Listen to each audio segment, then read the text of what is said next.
Election engineering বা নির্বাচন প্রকৌশল এটা কোনো সাধারণ কারচুপি নয়, এটা রীতিমতো একটা আর্ট বা শিল্প। যারা এই শিল্পের দক্ষ ইঞ্জিনিয়ার তারা যদি একবার প্রসেসের মধ্যে ইনভলভ হয় তবে এতদিনের সব রাজনৈতিক হিসেব, সব সমীকরণ মুহূর্তেই পাল্টে যেতে পারে। মাঠের ভোট যাই হোক, ফলাফল তাই হবে যে হবে ইঞ্জিনিয়াররা ড্রয়িং রুমে বসে ছক আঁকবে। সবাই ভাবছেন ফেসিবাদ মুক্ত বাংলাদেশে এবার একটা ফেয়ার ইলেকশন হবে, কিন্তু একটা কথা মনে রাখবেন, আওয়ামী আমলে 2014, 2018 এবং 2024 সালের তিনটি ইলেকশনই সাজানো পাতানো ছিল। কিন্তু ইন্টারেস্টিং বিষয় হলো তিনটি ইলেকশনের মেকানিজম ছিল সম্পূর্ণ ভিন্ন, কোনোটার সাথে কোনোটার মিল ছিল না।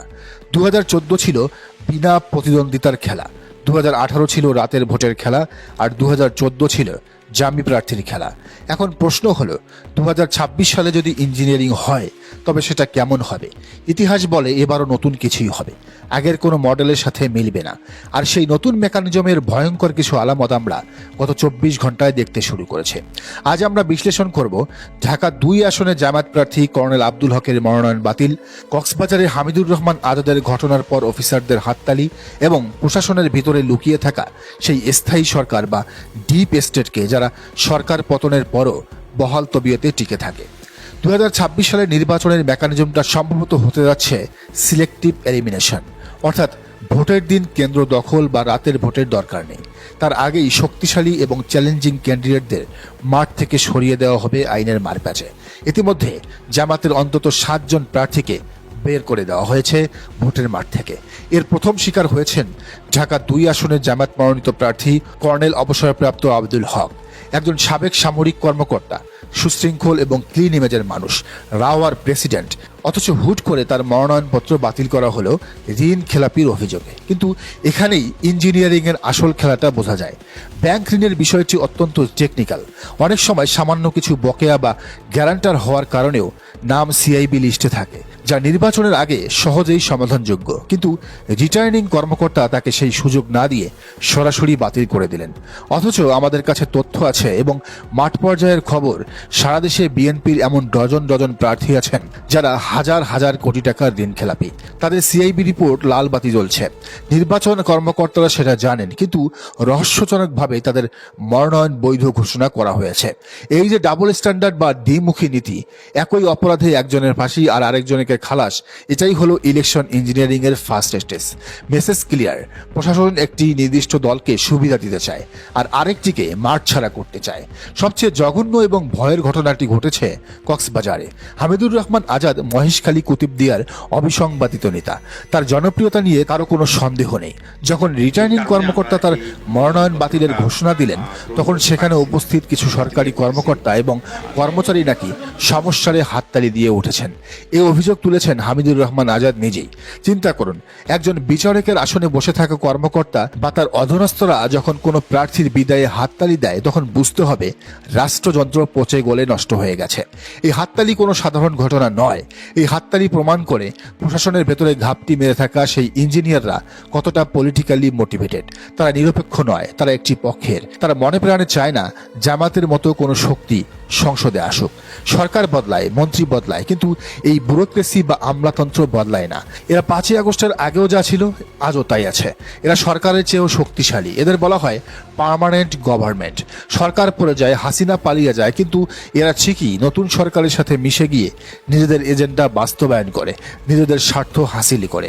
হামিদুর রহমান আজাদের বিদায়ে তাদের উল্লাস প্রমাণ করে ফেসিবাদ মুক্ত হলেও দেশ এদের হাত থেকে এখনো মুক্ত হয়নি। ফিরে আসি ঢাকা 2 আসনে। কর্নেল আব্দুল হকের মতো হেভিওয়েট প্রার্থীকে সরানোর জন্য ঋণ খেলাপি কার্ড খেলা হয়েছে। এটি খুব সেফ গেম, কারণ পাবলিকলি বলা যাবে আইন সবার জন্য সমান। কিন্তু আসলে কি তাই? আমরা চ্যালেঞ্জ করে বলতে পারি, যদি নিরপেক্ষ অডিট হয় তবে দেখা যাবে বিএনপির অন্তত 30 থেকে 40 জন প্রার্থী আছেন যারা বড় ধরনের ব্যাংক ডিফল্টার, কিন্তু রিটার্নিং কর্মকর্তারা তাদের ফাইলগুলো দেখেও না দেখার ভান করছেন। এই বিষয়টি নিয়ে অভিযোগ তুলেছিলেন হাসনাত আব্দুল্লাহ। তার আসন কুমিল্লা 4-এর প্রার্থী বিএনপির প্রার্থী মঞ্জুরুল আহসান মুন্সির বিরুদ্ধে তিনি ব্যাংক ডিফল্ট বা ঋণ খেলাপির অভিযোগ তুলেছিলেন। কিন্তু কেন এমন হচ্ছে? কারণ ইঞ্জিনিয়াররা ছক এঁকেছে আগামী সংসদে কাদের রাখা হবে আর কাদের রাখা হবে না। তারা হয়তো চায় না সংসদে কোনো শক্তিশালী ভয়েস থাকুক। তারা চায় এমন একটি সংসদ যেখানে সবাই হবে তাদের অনুগত অথবা কম্প্রোমাইজড। কর্নেল আব্দুল হকের মতো স্ট্রং ব্যাকগ্রাউন্ডের লোক সংসদে গেলে ব্যুরোক্রেসির দুর্নীতি নিয়ে কথা বলবেন, মিলিটারি সংস্কার নিয়ে কথা বলবেন। এটা ডিপ স্টেটের পছন্দ নয়, তাই তাকে শুরুতেই চেকমেট করে দেওয়া হলো। অন্যদিকে যাদের নামে হাজার হাজার কোটি টাকার লোন, তারা তো এমনিতেই দুর্বল। তাদের ফাইল চেপে ধরে রাখলে তারা সংসদে গিয়েও চুপ থাকবে, তাই তাদের পাশ করানো হচ্ছে।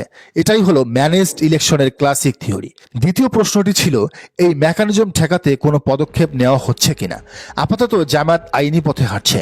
কর্নেল আব্দুল হক কিংবা হামিদুর রহমান আজাদ উভয়ই আপিল করবেন। কিন্তু প্রশ্ন হলো, যেই আপিল বোর্ড, সেখানেও তো এই ব্যুরোক্রেসির লোকরা বসে আছেন।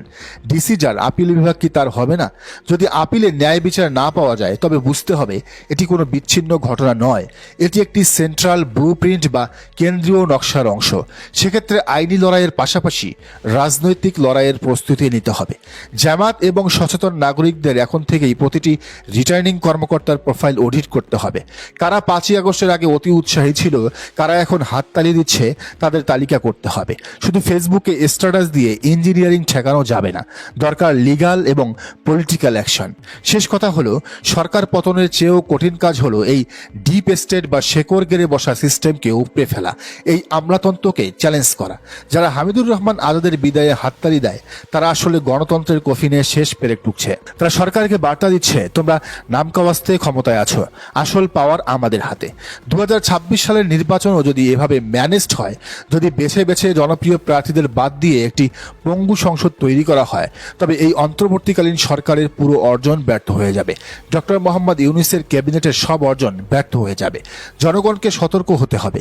ইঞ্জিনিয়াররা ড্রয়িং রুমে বসে নকশা আঁকছে, কিন্তু সেই নকশা ছিঁড়ে ফেলার ক্ষমতা রাজপথের জনতার আছে। কর্নেল আব্দুল হক বা হামিদুর রহমান আজাদ সাহেবরা ব্যক্তি নন, তারা একটি সিম্বল। তাদের সাথে যা হচ্ছে তা আগামীর অশনি সংকেত। চোখ কান খোলা রাখুন, খেলা মাত্র শুরু হয়েছে।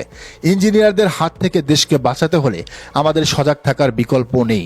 দর্শক, আপনার কি মনে হয়, প্রশাসন কি নিরপেক্ষ, নাকি তারা একটি নির্দিষ্ট দলকে ক্ষমতায় আনার জন্য কাজ করছে? জানান মন্তব্যের ঘরে।